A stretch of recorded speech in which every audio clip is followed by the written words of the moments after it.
ఈ రోజు ఎలా ఉందంటే తెలుగుదేశం పార్టీ ఏది చేసినా ఒప్పు, వైఎస్ఆర్ కాంగ్రెస్ పార్టీ ఏమి చేయకపోయినా కూడా నాలుగు కల్పించి మా మీద బండలేసే రకం. ఈరోజు ఇది జరిగిన తర్వాత కృష్ణా జిల్లాలో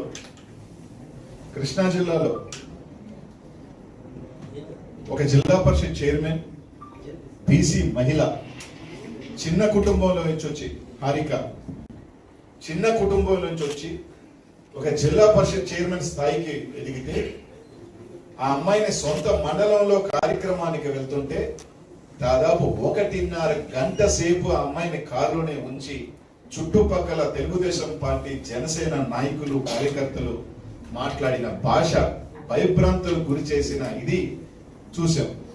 చూసిన తర్వాత తెలుగుదేశం పార్టీలో మంత్రి గారు, ఒక బీసీ నాయకుడు, ఒక బీసీకి జరిగిన అన్యాయాన్ని ఖండించకపోయినా పర్వాలేదు, ఆయన మాట్లాడిన భాష ఏంటి? ఒక మహానటి, ఒక బీసీ మహిళ మీద దాదాపు 1.5 గంట సేపు అరాచకం చేస్తే ఆమె మహానటి. ఈమె మాత్రం ప్రశాంతమ్మ మాత్రం నానా రకాల భాష 1 సంవత్సరం నుంచి మాట్లాడచ్చు, ఇట్లాంటి అరాచకం చేయొచ్చు, ఒక ఇంటి మీద కూల్చేయచ్చు, మాజీ శాసనసభ్యులని మంత్రుల్ని అందరినీ పట్టుకొని వాడనొచ్చు, వీడనొచ్చు, పశువులు అనొచ్చు, ఆంబోతులు అనొచ్చు. ఆమె మాత్రం ఏంది అమాయకురాలు ఏదో చెప్పారు అంటే, ఒక పారిశ్రామికవేత్త డబ్బుండి ఒక మహిళ ఏం చేసినా కూడా ఆమె కరెక్టే.